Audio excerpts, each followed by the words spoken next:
Boa tarde, tudo bem? Bom, eu sou o Leonardo e a gente vai falar um pouco sobre segurança da informação, tá? Quantos de vocês são de fora da UFMG? Tá. Então, só para... Bom, então a gente vai começar com uma breve apresentação, né? Eu sou o Leonardo, eu sou professor aqui do DCC faz 2 anos, mas eu me formei aqui, né? Então eu me sinto em casa, né?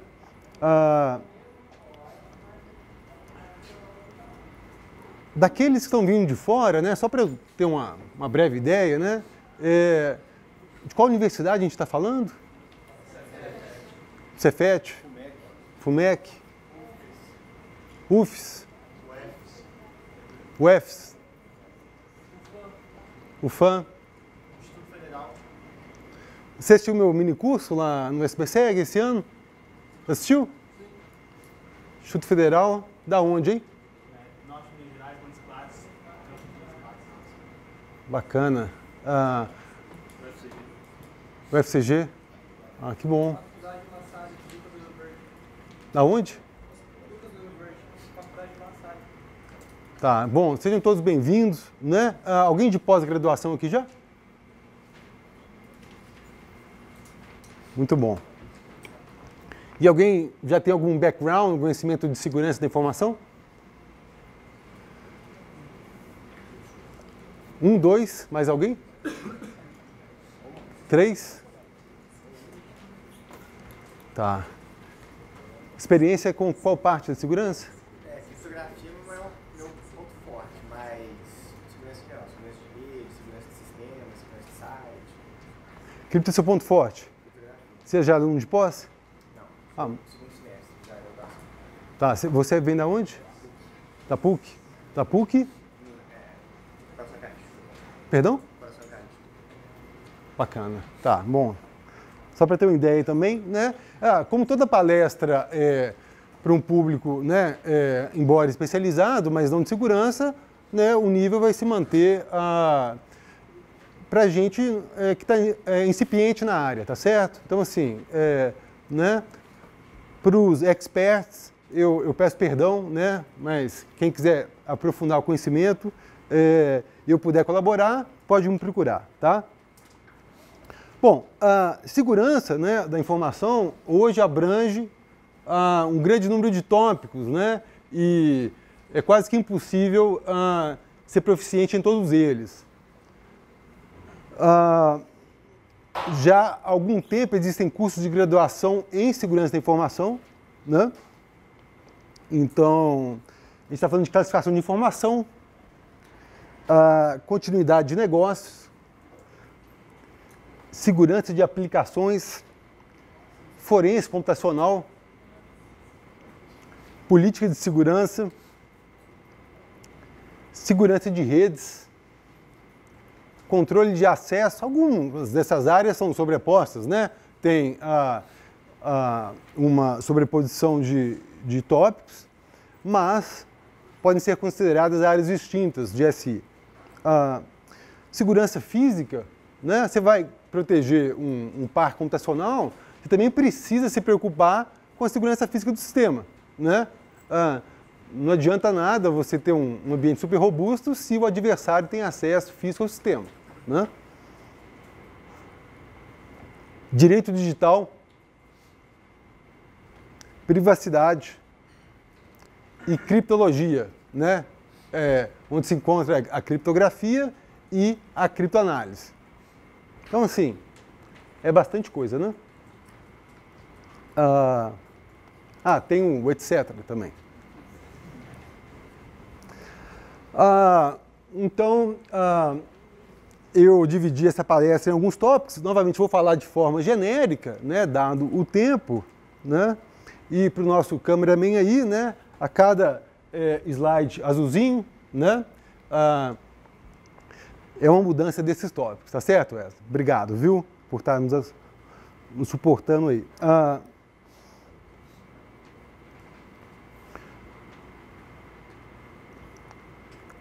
Bom, então brevemente, né, Hoje a gente vive num ambiente cercado de câmeras, sensores, scanners, desktops, laptops, iPads, smartphones, GPS, tudo isso de forma interconectada.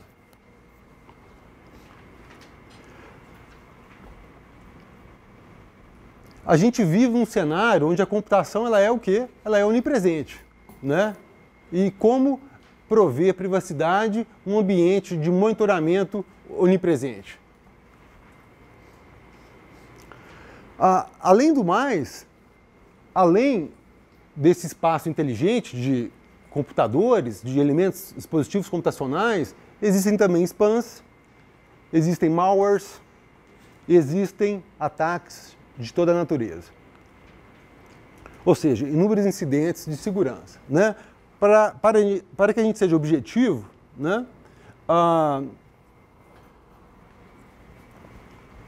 Algumas estatísticas do CERT-BR, alguém sabe o que é o CERT-BR aqui? Alguém? Tá. Né? O CERT-BR, que é o Centro de Estudos, Resposta e Tratamento de Incidentes de Segurança.br Brasil, né? No seu site possui o gráfico dos incidentes que são reportados de segurança, né? Porque existem aqueles incidentes que não são reportados ou que não são descobertos. Aí a gente percebe aqui, de 2002 a 2012, houve um crescimento de cerca de 10 vezes. Tá? Então, a segurança é um tópico de pesquisa quente e eu acho que perene, porque ela, de fato, é algo que tem impacto na nossa vida diária. Né? E o crime eletrônico hoje é um crime muito comum, né? No Brasil, ainda mais comum. No Brasil, é o segundo crime econômico. Já é o segundo crime econômico. E como esses ataques, esses incidentes acontecem, né? Aí existe a figura do adversário, chamado também de atacante ou de oponente, que se utiliza dos seus ferramentais para tirar proveito, tomar controle de sistemas computacionais alheios. Né? E, para tal, ele se utiliza, dentre outras coisas, de malwares. Né? O que são malwares? Malwares são softwares maliciosos. Né? Spywares, vírus, worms, keyloggers e botnets. Eu tirei essas figuras aqui da cartilha de segurança do CERT-BR, que ele é bem interessante para usuários leigos, não para vocês proficientes na computação, né? Eu acho que vale a pena sempre apresentar esse tipo de manual para a família, para os colegas, né, que não são tão proficientes. Ele é bem didático, né? Então a gente tem o keylogger, que é utilizado para, à medida que você vai clicando, ele vai logando o que você clicou, então ele pode, por exemplo, registrar a sua senha.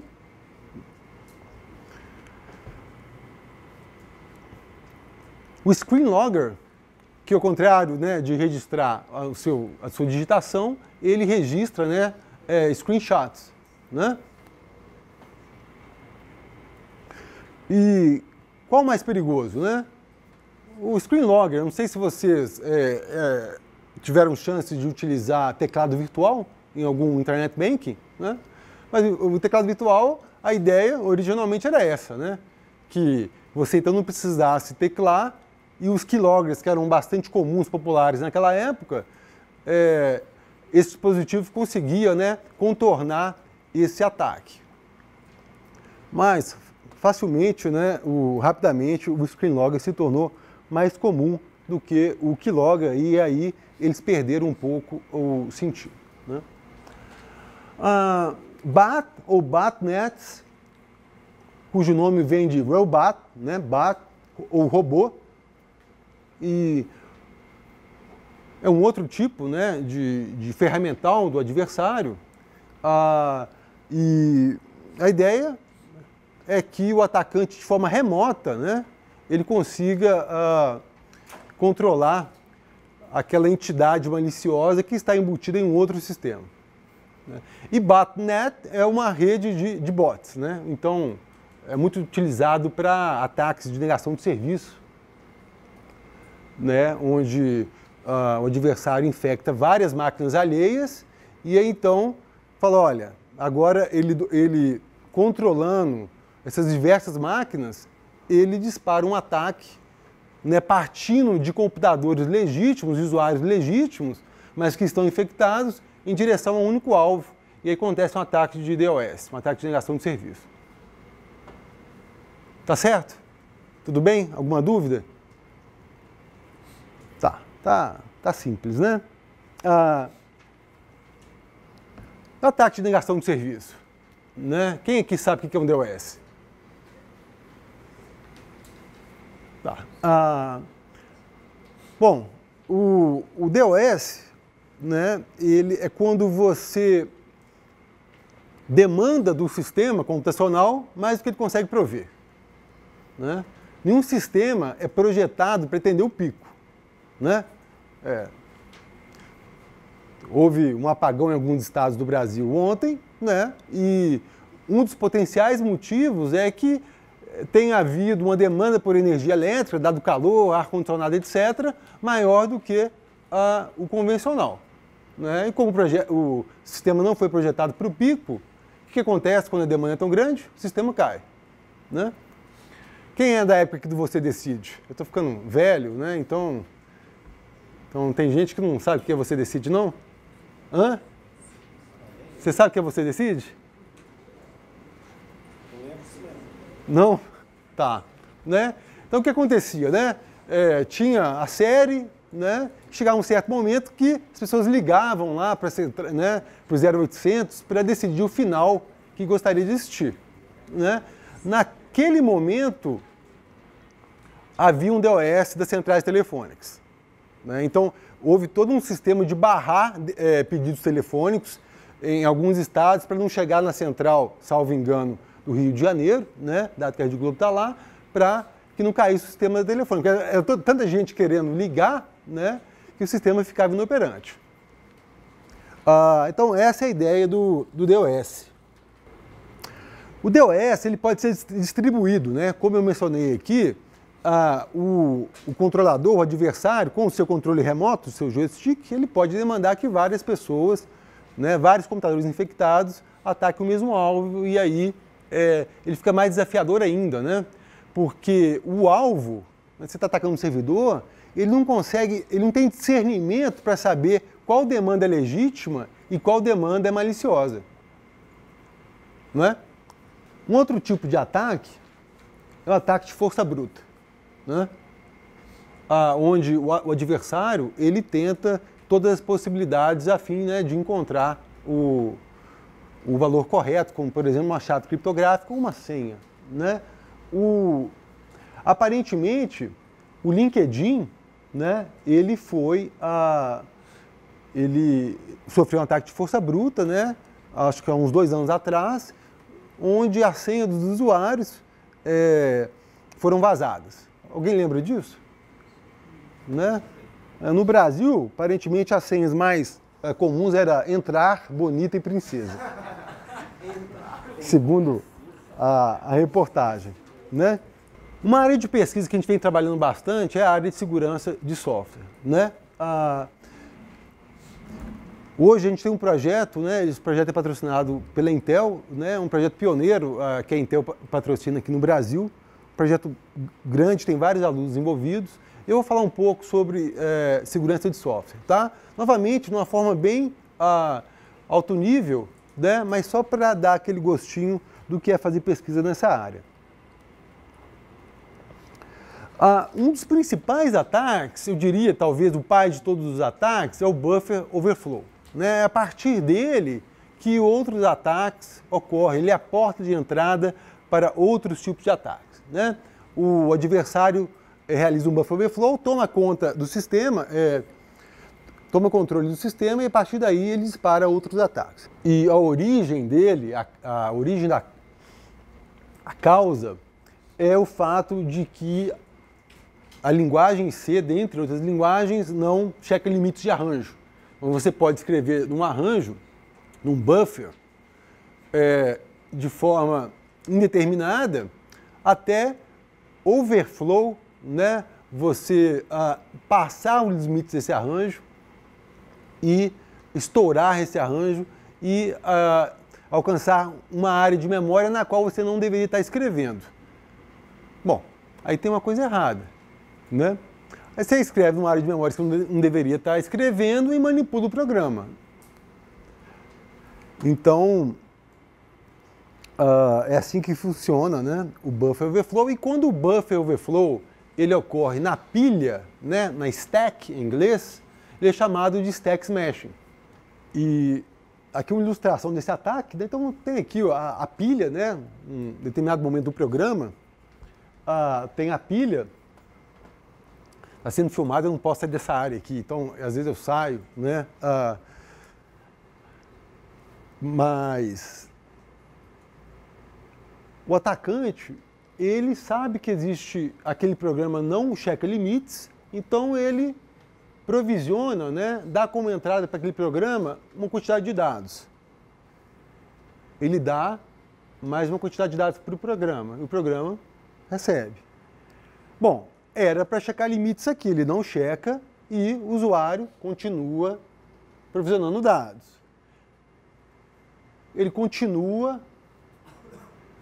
Só que chega aqui, no hatch, endereço de retorno da função, ele dá um dado, mas um dado especial, não é mais lixo. Ele dá ele sobrescreve o endereço de retorno, mas com um endereço que aponta para algum lugar que ele deseja executar.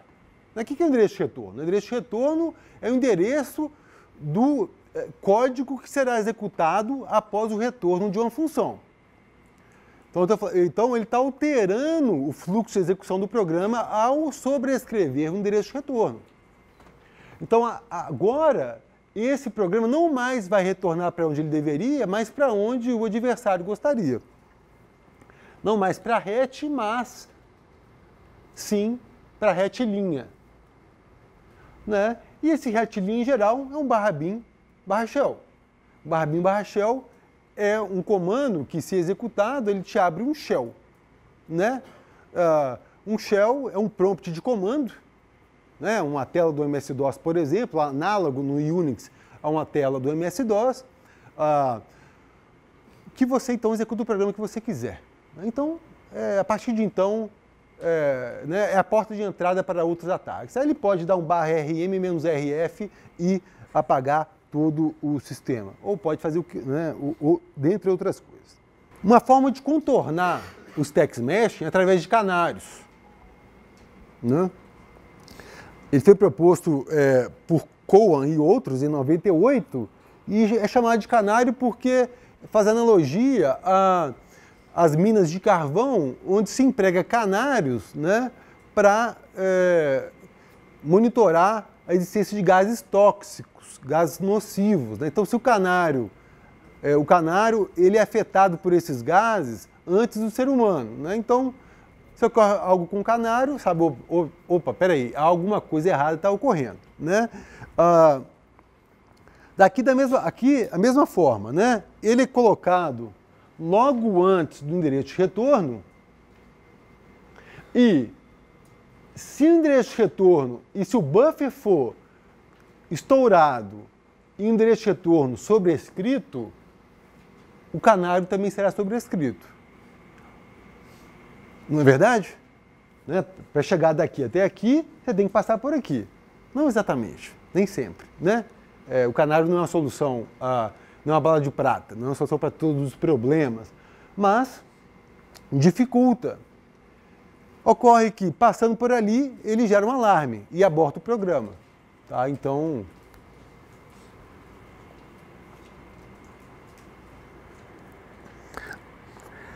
como eu disse, existem problemas com o canário. Né? Ele não é uma solução, não é uma bala de prata, não é uma panaceia. Se você tem essa configuração, ou seja, um ponteiro antes do endereço de retorno, o atacante pode, em vez de sobrescrever esse ponteiro, que é o endereço de retorno, sobrescrever esse ponteiro aqui anterior. Né? que no caso é um ponteiro para uma função que faz alguma coisa legítima, né? Então ele sobrescreve uma coisa legítima para uma coisa maliciosa,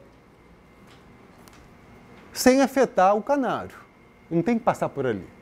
Então, assim, o canário não soluciona os problemas, na verdade soluciona muitos poucos problemas e são necessários novas propostas de segurança, e daí segurança de software, dentre outras coisas, ser uma área interessante de pesquisa. Interessante de canários é que eles são muito eficientes, é uma solução muito eficiente, né? Quando você faz pesquisa, é segurança versus performance, né? Não dá para você rodar num RFID uma criptografia de RSA, né, 2048 bits. Não dá, né? E eles são muito eficientes. Então, para a internet das coisas, eles são interessantes, né? Mas ele tem que saber o trade-off, né, o compromisso entre segurança e desempenho. Bom, tem todos esses ataques e, para piorar, né, hoje tem a questão da privacidade com todos esses softwares, né, todos esses sistemas online de mídias sociais que fizeram com que a sua rede, que era assim, né, se tornasse agora assim, a sua rede social, tá? Sua rede de colegas, de amigos, não é verdade? Acho que está até um pouco desatualizado esse mapa, né? Porque aqui agora está mais branquinho, né? Você sabe, né? De 2 anos para cá, esse aqui está mais branquinho. E a velocidade com a qual a informação trafega, né? Você se lembra desse caso do avião lá em Nova York, né? Ele pouso de emergência, aí alguém postou, tem um avião caindo, tá caindo um pouco mais, já está no Hudson, né? Então, assim, em tempo real, a informação trafega, né? Então, se você escorrega, ela já se prolifera, se universaliza e fica registrada, né? Como, por exemplo, o chefe do serviço secreto britânico, né, que ele era muito discreto, mas a esposa dele postava tudo sobre ele no Facebook, né? Aí, vocês viram isso aqui? Mais alguém viu? Não? Então, assim, sabia onde ele morava, né, o que ele fazia nos finais de semana, as fotos do churrasco de final de semana, os filhos, nome dos familiares, né? Bom, esse aqui, né, é uma entidade pública, né, uma secretaria aqui do Brasil, que quando o ex-vice-presidente faleceu, né, escreveram por que não Sarney, né? E aí ficou registrado, né? No dia seguinte apagaram, mas ficou registrado, né? E ferramentas, né? Falando de privacidade, ferramentas capazes de automaticamente, né? Como o iCloner, é um artigo, né? O iCloner, ele cria um clone de um perfil verdadeiro em outra rede social, tá? Então ele vai no seu perfil que é verdadeiro, pega suas informações, cria uma conta automaticamente em outra rede social, copia suas informações para lá, convida seus amigos, pô, a foto aqui do ciclano, né? E ele faz um clone do seu perfil em outra rede social. E aí, pode piorar as coisas do ponto de vista de segurança? Sempre pode piorar?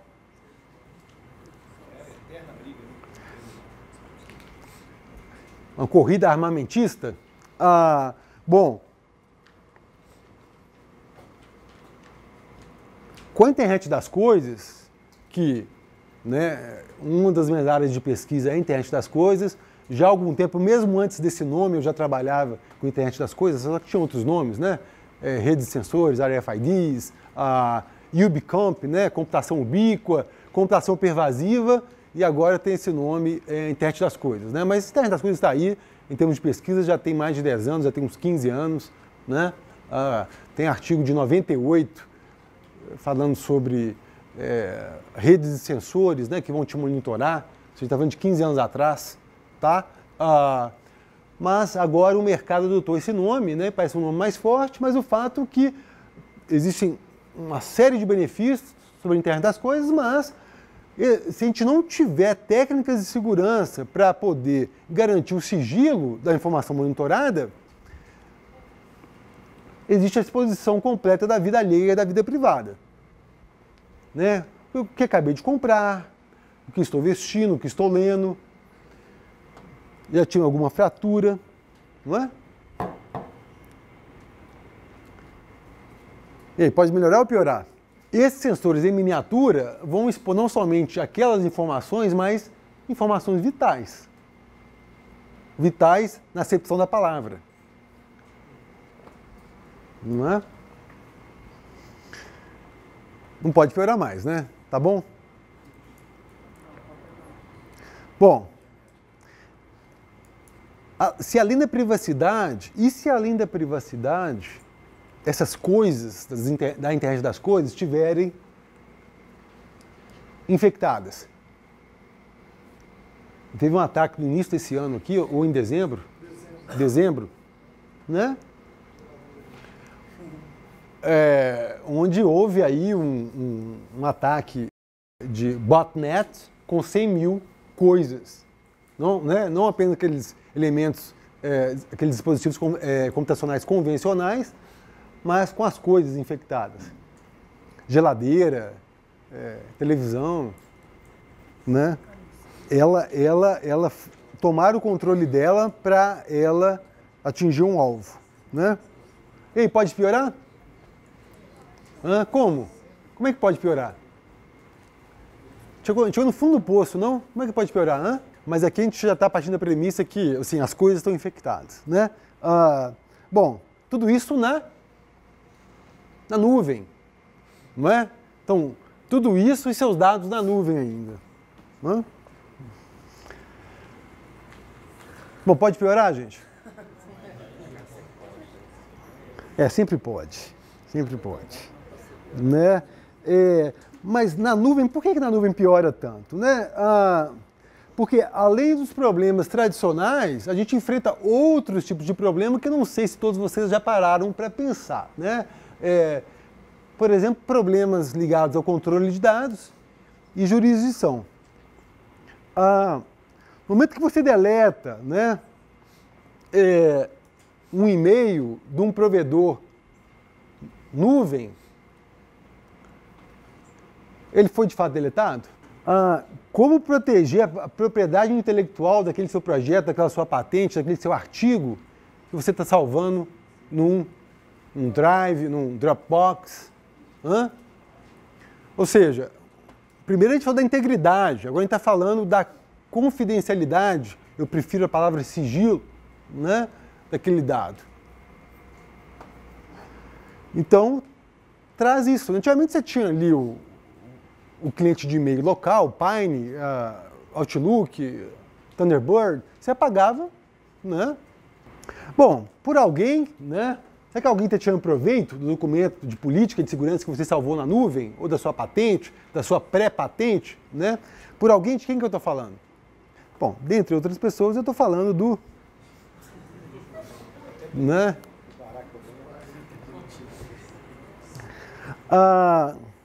E jurisdição, né? Você está com seus dados na nuvem, em determinado momento você quer acionar alguém na justiça. E aí a organização da nuvem chega para você e fala o seguinte: essa justiça, né, com a qual você quer exercer seus direitos, né, que você quer entrar em litígio, seus dados, Brasil, não.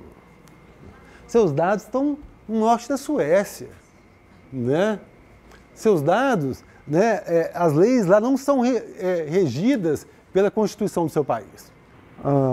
Então, assim, são outros tipos de problema, né, que, embora não 100% técnicos, alguém precisa fazer pesquisa, né? Se esse tipo de problema não for mitigado, não for solucionado, a tecnologia não será adotada em toda a sua plenitude. E aí, a gente, consequentemente, não poderá desfrutar da mesma.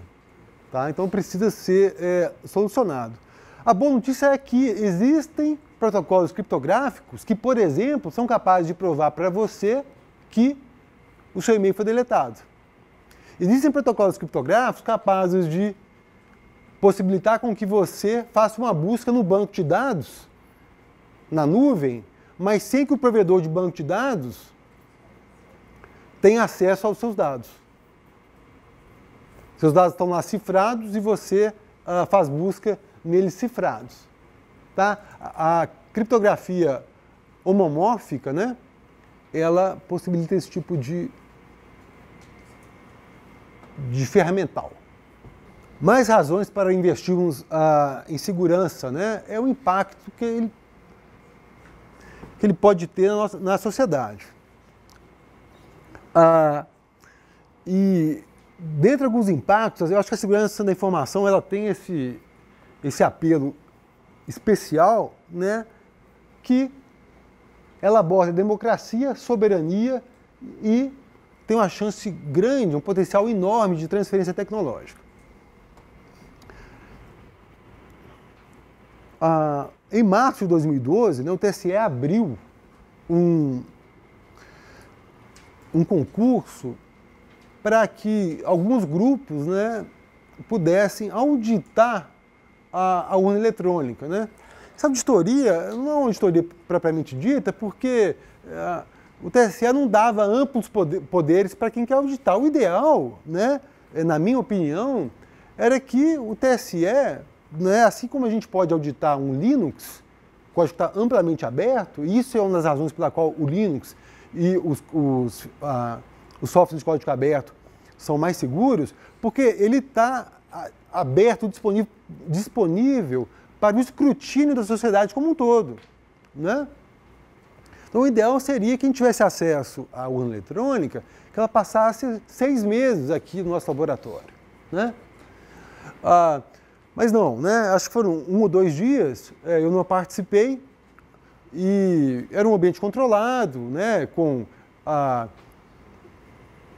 as pessoas, os auditores não 100% confortáveis, né? Não estavam, tinha acesso apenas a algumas linhas de código, um acesso restrito, tá? Bom, eu não lembro mais os detalhes, mas o fato é o seguinte, né? Que apesar de toda essa dificuldade, né, o grupo da UNB, o Diego Aranha, professor Diego Aranha, ele achou uma falha grave, né, que compromete o sigilo do voto na urna eletrônica. Né? Alguém viu essa manchete, algo do tipo, na mídia? Né? A mídia não deu a atenção que todos nós esperávamos, dada a criticidade da aplicação, que é uma questão de soberania, democracia, porque a gente está falando de eleições, né? A escolha dos nossos governantes, mas o fato é que a contabilidade dos votos, né, ela é impressa no arquivo público ao final da eleição. E esse arquivo traz... se esse arquivo, né, ele traz... votei para ciclano, votei para fulano, ciclano, fulano, ciclano, fulano, fulano, fulano, ciclano... Se ele viesse assim, na ordem que foi votado, o que aconteceria? Quebra o sigilo, né? Você vê a fila, né? João Pedro Maria, isso, ciclano, ciclano, fulano. Então, para que isso não ocorra, existe um baralhamento dos votos, tá? Então, a saída não é a saída na sequência em que foi votado. Então, existe um baralhamento, né? E essa nova ordem, essa nova sequência é obtida através de uma função pseudo-aleatória. Como é uma função pseudo-aleatória funciona? Ela é determinística. Para cada semente que você assemeia, ela gera a mesma saída. Então, ela mapeia de forma determinística, né, um conjunto para um outro conjunto. Agora, se o adversário tiver acesso a esse mapeamento, Então, ele novamente, ele testemunha a fila de votação e, né, refaz o mapeamento e consegue linkar, bater, casar o eleitor com o voto. A semente utilizada para a geração dessa nova sequência, ao se examinar o código, descobriu-se que ela é impressa também. Então, a função é pública, né? A função de geração de números aleatórios ela é pública.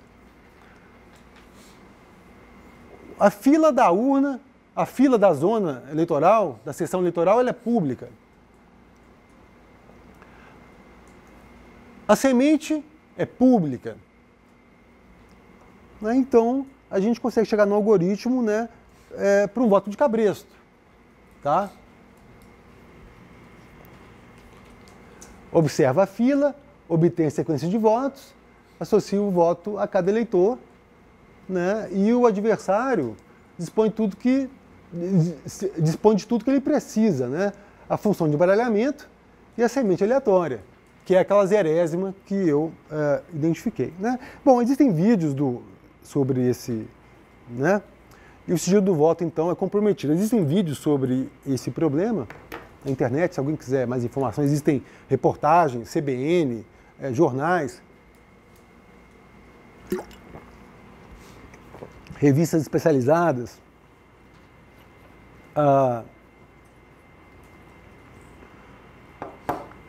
Bom, uma outra questão diz respeito à soberania.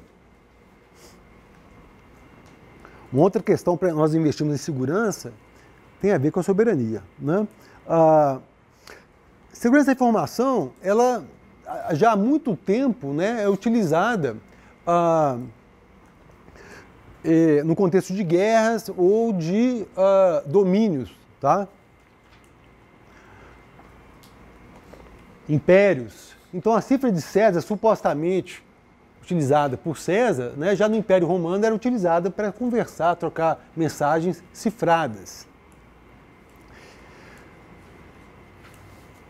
E a Enigma, né, tanto na Primeira Guerra quanto na Segunda Guerra, a Enigma, essa máquina de cifração e decifração também foi bastante utilizada. Né? Enquanto os aliados não quebraram, não decifraram a Enigma, né,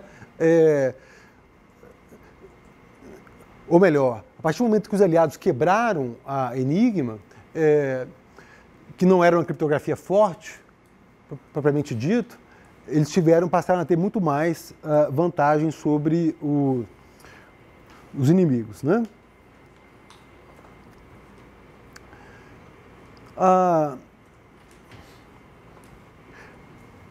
Mas atualmente, né, saiu aí na mídia sobre o Stuxnet. Alguém vai falar sobre o Stuxnet? Stuxnet? Não? Tá. Vou tentar passar um vídeo sobre o Stuxnet. Acho que o vídeo é autoexplicativo.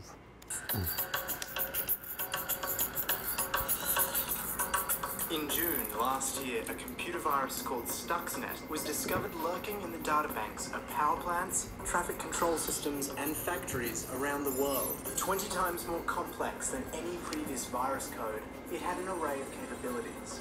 Among them, the ability to turn up the pressure inside nuclear reactors or switch off oil pipelines, and Stuxnet could tell the system operators everything was normal. Unlike most viruses, Stuxnet doesn't carry the usual forged security clearance that helps viruses burrow into systems. It actually had a real clearance, stolen from one of the most reputable computer technology companies in the world. It exploited security gaps that system creators are unaware of.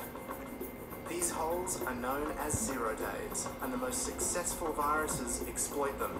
The details of a zero-day can be sold on the black market for $100,000. Stuxnet took advantage of 20 zero-days.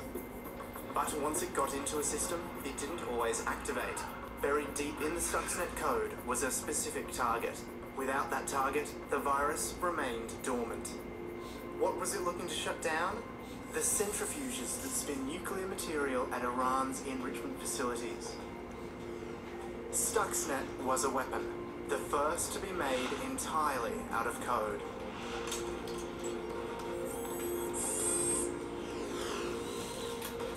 The Washington-based Institute for Science and International Security says the virus may have shut down 1,000 centrifuges at Natanz, Iran's main enrichment facility, last year. In November, the International Atomic Energy Agency, the UN's nuclear watchdog, said Iran had suspended work at its nuclear facilities without explaining why. Many observers credited Stuxnet. Last month, the Iranian government conceded the virus's infection of the Bashir nuclear facility, still under construction, meant that switching the plant on could lead to a national electricity blackout. Iran has responded to the attack with an open call for hackers to join the Iranian Revolutionary Guard and has reportedly amassed the second largest online army in the world. So who was behind Stuxnet? There's no evidence beyond rumor. Some have it that Israel is responsible because the virus code apparently contains references to the Hebrew Bible. Others believe the US was involved in the testing and development. The finger has even been pointed at Siemens mobile phone company, whose software is used by the Iranian regime. The most important question may not be who designed it, but who will redesign it. The evolution has been so fast that 9 months after its detection, the first virus that could crash power grids or destroy oil pipelines is available online for anyone to download and tinker with. You can watch people on YouTube pulling Stuxnet apart. It's an open source weapon. And there's no way of knowing who will use it or what they will use it for. Então, democracia, né, soberania, como vocês podem ver, e transferência tecnológica, né? A segurança da informação, novamente, tem um potencial de transferência tecnológica enorme, né? Tem esse exemplo canônico aqui no Brasil do professor Paulo, né? Da Poli da USP, que na época do governo Covas, a taxa de licenciamento de veículos naquele estado era feita de forma manual, né, e era bastante fraudável. E houve, então, uma demanda por uma autenticação digital do pagamento da taxa de licenciamento. Porque havia uns requisitos bastante fortes, né? Número 1, quem deveria gerar a assinatura digital era um computador Pentium 2, tá? Então, assim, para todo o estado, né? E o tamanho da assinatura deveria ser metade do tamanho das assinaturas convencionais, assinaturas digitais. Ocorre que quando você diminui o tamanho da assinatura, você compromete o quê? O nível de segurança, né? Naquela época, um grupo de Bonnet, professor da Universidade de Stanford, que são uma das 3 melhores universidades de computação do mundo, né? Berkeley, Carnegie Mellon e Stanford têm, por critérios objetivos, os 3 melhores cursos de pós-graduação do mundo em ciência da computação. Então, o grupo de Stanford, do Bonnet, tinha acabado de soltar na internet, nem publicado, salvo engano, não estava ainda, um novo método, né, de assinatura digital chamado Short Signatures, assinaturas curtas, que eram capazes de prover, né, o mesmo nível de segurança, porém com metade do tamanho. E além disso, o custo computacional para gerar essas assinaturas era bem mais barato, computacionalmente, que o custo de um DSA, né, que é o padrão de fato das assinaturas digitais. Então, foi sugerido isso, né, foi implantado, e a arrecadação com a taxa de licenciamento subiu de $500 milhão para 1,5 bilhão. Naquela época, né? Isso porque o Estado achava que havia 5% de fraude. Né? Se você contabilizar a inflação aí, né, 1 bilhão a mais hoje, no mínimo 2, 3 bilhões. Né? Dado a gama imensa de tópicos de segurança da informação, a gente poderia passar aqui, né, a tarde inteira falando, ou melhor, a gente poderia passar aqui 4, 5 anos falando, né, um curso de graduação. A mensagem, né, que é importante deixar é a importância dessa área. Né? É uma área fundamental. Alguém já viu essa tirinha? Né? Tem lá o Pimpolho, né? Meu pai disse que você nos espiona. Eu? Claro que não. E ele não é seu pai. Bom, eu gostaria de agradecer, né, a todos. Sejam bem-vindos novamente aí ao DCC daqueles que são da UFMG e ao UFMG aqueles que vêm de fora. Né? Eu entreguei um exercício, né? Se alguém tiver interesse em fazer, eu vou deixar a solução no meu site. Né? O meu site ele está aqui, tá? leob.dcc.ufmg.br. E a ideia é chamado de warm-up, né, de aquecimento, porque você está atacando o seu próprio programa. Né? Em geral, um adversário não ataca o seu próprio programa. É só uma questão didática. Mas a ideia é você preencher esse espaço aqui de forma a fazer com que o endereço de retorno seja sobrescrito, tá? E que ao invés do programa retornar para o fluxo de execução convencional, natural, que ele voltaria, ele passa a executar agora esse shellcode. Shellcode, esse código, que vocês não precisam saber, tá? Vocês não precisam entender esse shellcode em linguagem de máquina, tá? Mas ele vai abrir um shell, tá? Se executado num sistema Unix/Linux, tá certo? Então, só entender a pilha, fazer a continha, tá? E preencher aí para os mais curiosos. Ok? Então, é isso, gente. Obrigado.